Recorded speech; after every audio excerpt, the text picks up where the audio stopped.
We're still not commencing the assault yet. We have to talk to our people. At last, this irksome crusade is drawing to a close. When Smile reveals nothing beyond his usual genteel insouciance? Okay, that's a word I know how to pronounce, so I'm going to quickly look it up. Insouciance.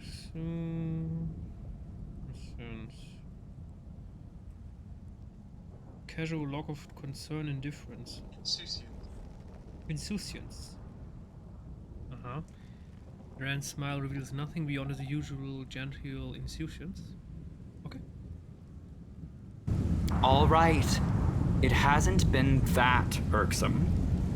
All in all, it was a fine adventure, and the company was more than adequate. The most important outcome of today, of course, will be that I shall be immortalized in works of art depicting the Fifth Crusade as the most attractive crusader. I see you're not afraid of the fight ahead. It's only a battle against the worst horrors of the world wound, after all. Perhaps I should reconsider. No. Others can be afraid. But I know who our leader is and what he is capable of.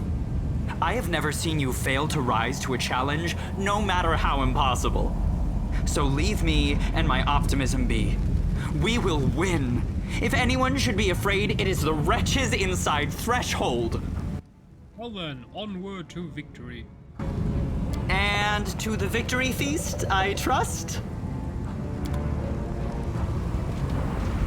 Greetings.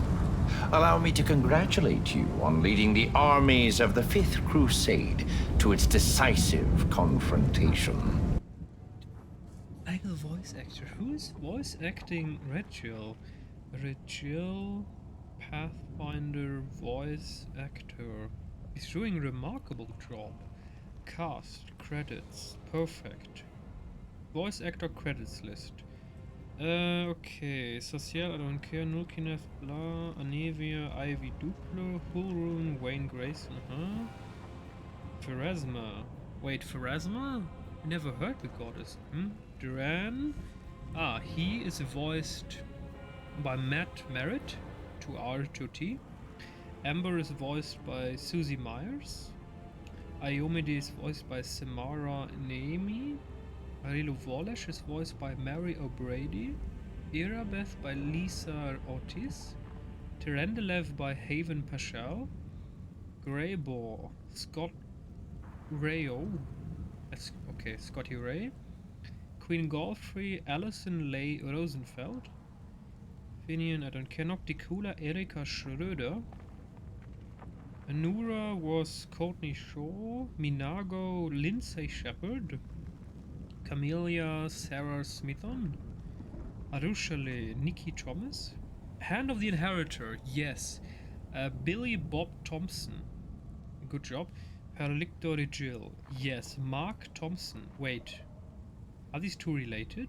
Hand of the Inheritor, Billy Bob Thompson, and Perlictor Jill, Mark Thompson? I mean, it's possible that they have the same last name, but... Wendwork, Emilia Tyler, Lan, and Tom Wayland. Interesting. Billy Bob Thompson, Mark Thompson, voice actor. Let me quickly see. American voice actor. Worked for 4Kids Entertainment, Dwarf Film, Video. Okay. Oh, he has voiced a heckload of... Oh, he was in Yu-Gi-Oh! He's still in Yu-Gi-Oh! He's a major voice in Yu-Gi-Oh! Okay. Interesting. Does the article mention if he has a he's the narrator of numerous Star Wars audiobooks. What? Including Legacy of the Force and Fate of the Jedi. Damn, he voiced everything. Even Teenage Ninja Turtles. The heck? Okay. We're done here. Regil is standing with his hands behind his back, his eyes fixed on the fortress. How can you see his eyes? His usual implacable demeanor has acquired an air of solemnity, and his yellow eyes gleam in his pale face. Excellent. At last, a real achievement and a genuine chance of victory.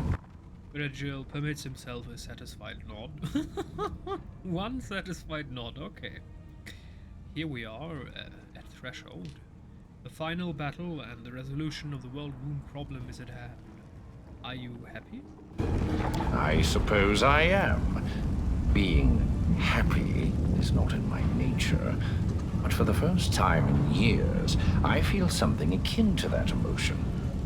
It would be interesting to analyze what I experience when I see the criminal Aurilu Vorlesh defeated, the demons ousted, and the world wound closed at last.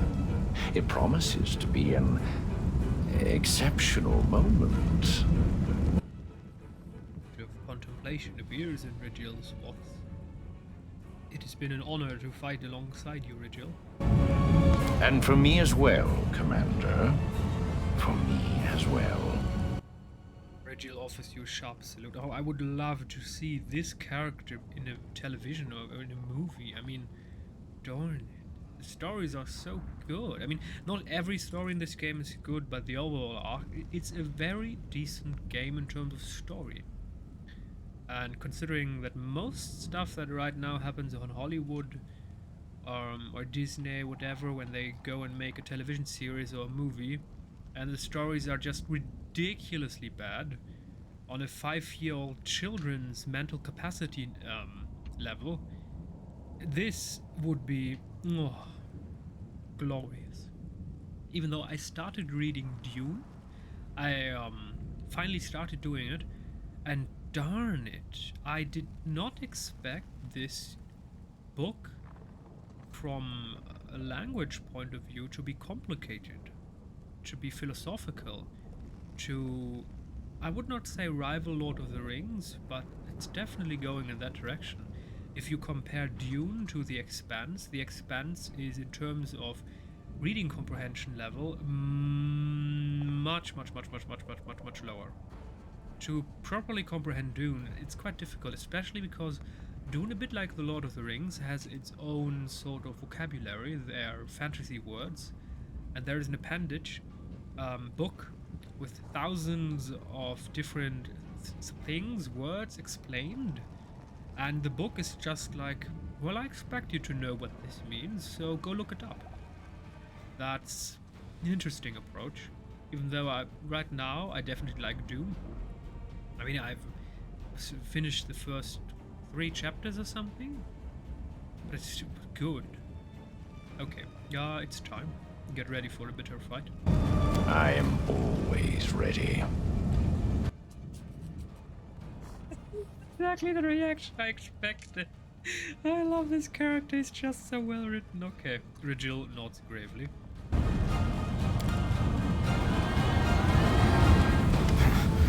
You know what's crazy? I never thought this moment would come so soon. It feels like only yesterday we were trying to bring a blazing Canabras under control, and now we're standing on the cusp of our last battle. Threshold. This isn't how I imagined it. I thought I'd be running happily toward death and trying to do something particularly heroic so I could go out in style.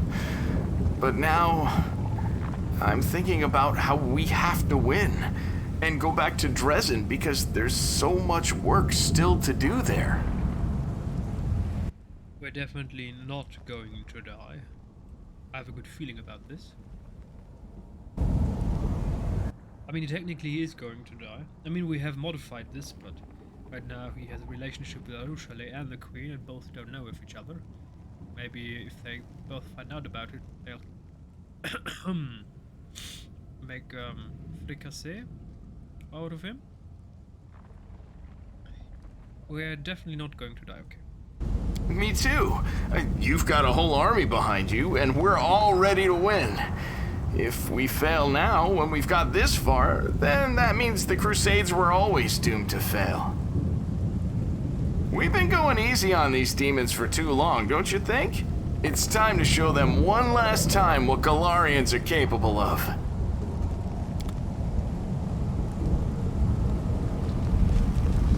Hey, well, Are we gonna stick it to the demons one last time? Always. Have you thought about what you're going to do after we win? I don't know yet. I'll probably go back to being a knight errant, going wherever the road takes me, helping folk where I can. But let's win first, and we can talk about that later. You're a true friend, Sealer. It's been an honor fighting shoulder to shoulder with you. Back at you, friend. So, are we going to crush some demons? It's time to show them the door once and for all!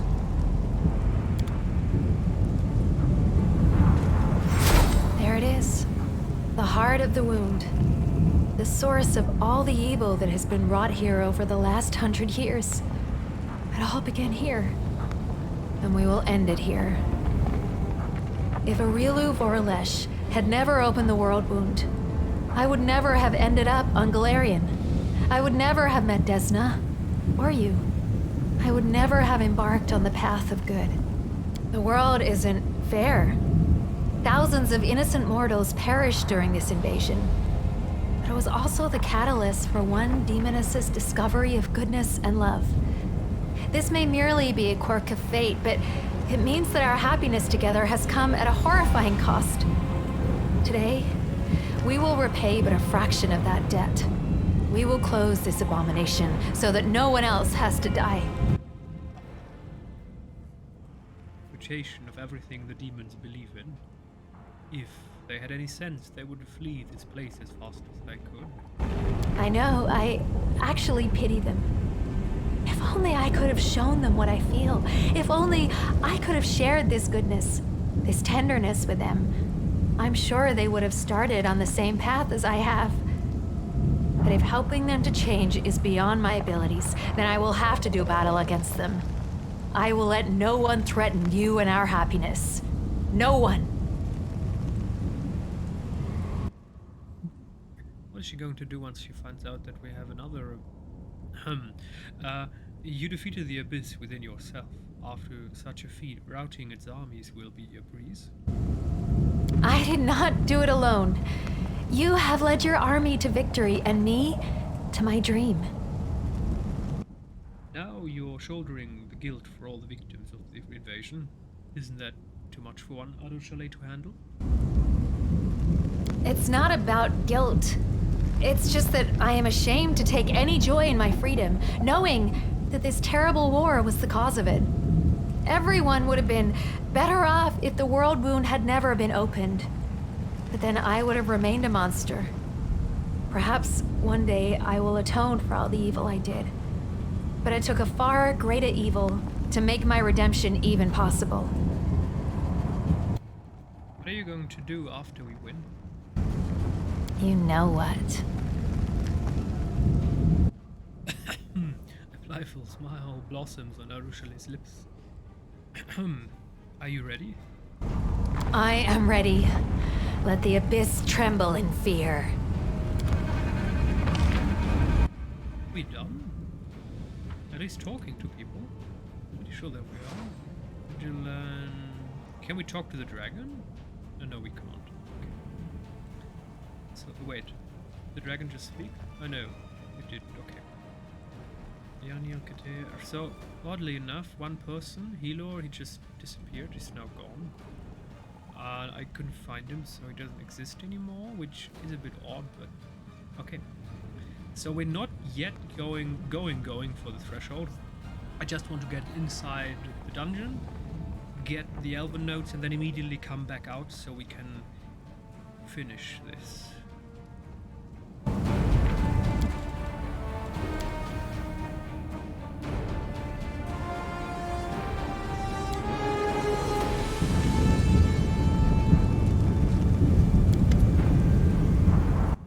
At the gates of Threshold, the darkness is dense and vicious like a brew in a cauldron. The darkness seems to devour all light pouring in from outside. But the danger lies not only within. The companions you don't take into the final battle will remain here to guard the approach to Threshold, and they must be ready to fight as well. Zeta Mythic Path. Sing the Song of Elysium. Threshold was a prison once, and it remains a prison now. May these grim walls crumble along with all the evil they gave birth to. The heck, mythic choice, but no. Look into the darkness. For a moment, you think you can see blurred silhouettes inside, but then you realize that it was just your eyes playing tricks on you. Whatever is lurking in this darkness, it now lies low, waiting for you. Enter the fortress. Prepare to push. Threshold of the end. Main quest. Adelu threshold. Show party selection. So naturally, we're going to have. I don't want to throw him out. To be honest, I don't need him, but he has a dragon and a wolf. I might need them. Damn. We might need her if Nocticula comes back. Oh dear it. Yeah. We're going to say goodbye to our dragon. No more wolf, no more dragon.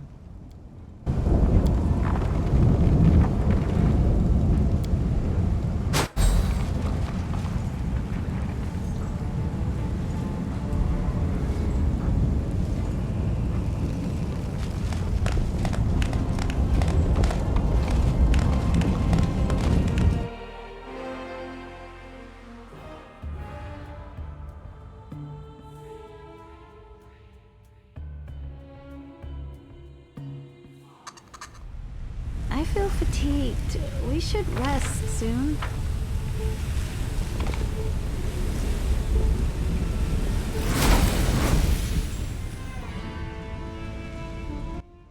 You hear the sound of laughter, and then the lady in shadows begin to speak. You do not disappoint me, my chosen. Your performance has been flawless. I hope you will continue to impress me, and that you will do what needs to be done in the end. What do you want from me? Isn't it customary among mortals for a noble lady to bless her knight before the final battle? Why can I not do the same? Stop playing games. I do not belong to you, and neither will my victory. Sure, whatever makes you feel better about yourself. Do you know what lies ahead? Better than anyone, and yet not well enough. You are about to confront the most lethal, powerful, and capable servant I've ever had. She's unmatched in her abilities, but you are her creation, her masterpiece. You are the only one who stands a chance of stopping her. The creation must surpass the creator. If you truly desire victory, why don't you join the battle yourself? Why? You're doing perfectly well on your own. Everything is going exactly as I had hoped. In the past, you have rejected my profane gift, but the situation is different now. You face a dangerous enemy, and you will need all the help you can get. So for the first time in the many ages of my existence, I will offer my patronage a second time. You spurned me once, but now I will ask you again. If you accept my power, I will protect you during your fight against Adelu Vorlesh. If you refuse, you will face her alone and die. What will you choose? What is a profane gift? Every succubus can bestow her dark patronage upon whomever she likes. My magic will enter your being and enhance your already exceptional abilities. It will also allow me to watch over you and, if you are in mortal peril, help you. It will not make me your guardian demon, but you can expect to receive some aid from me. Furthermore, there is one more aspect to a profane gift. It allows the succubus to affect the mind of whoever is under her protection. You have proven to be trustworthy, and so I will not exploit this by invading your thoughts. Others, however, will not be so kind to you. If a powerful demoness charms you with her magic and grants you her profane gift, you will become her toy. A mortal can only have the patronage of one succubus, and I would rather give you mine than leave your enemies a chance to cause you harm. I do not need... It's interesting, by the way, that she tells us that this will make mind manipulation possible. I mean, she could have kept this a secret to control us later, but she seems to genuinely care for us in a way. I do not need your gift.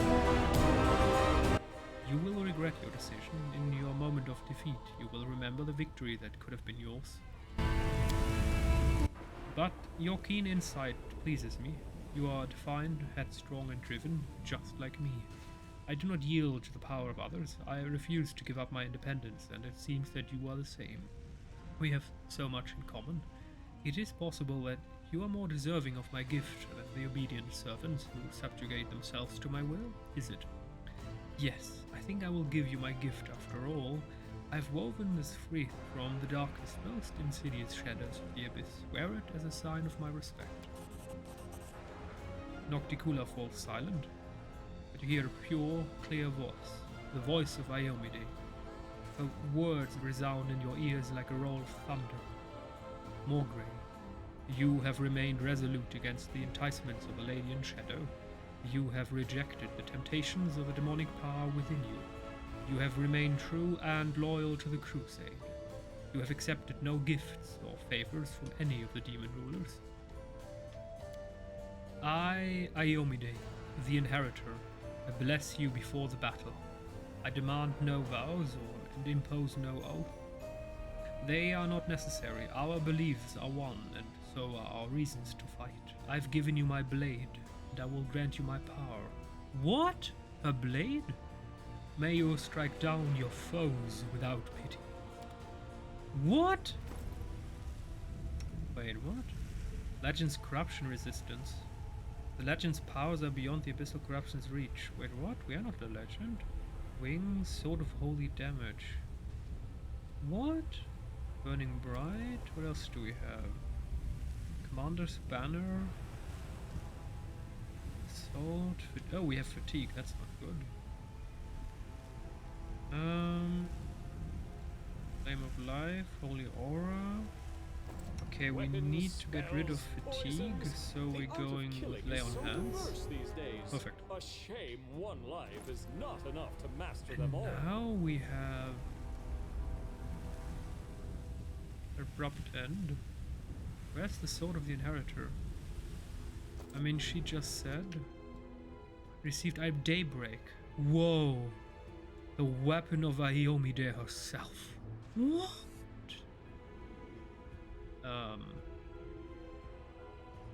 Darkness okay.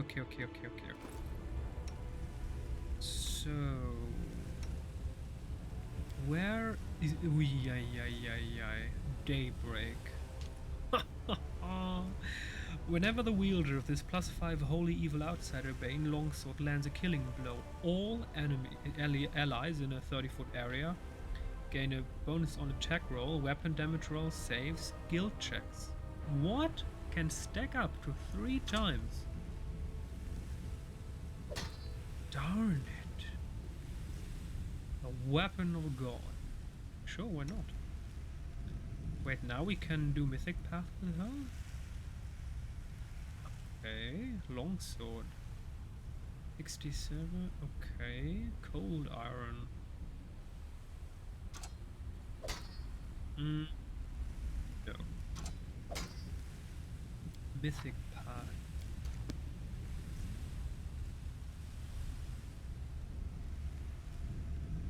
Last stand, yes.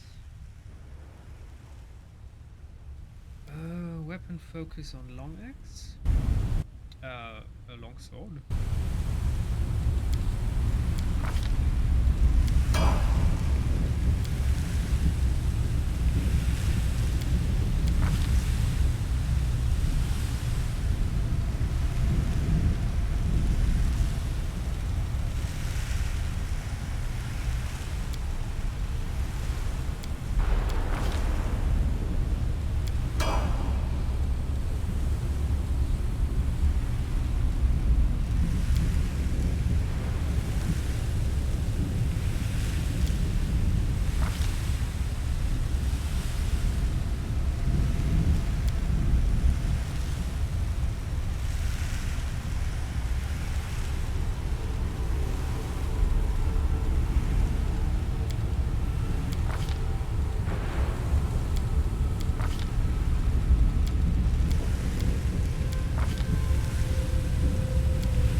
friendly Bucky.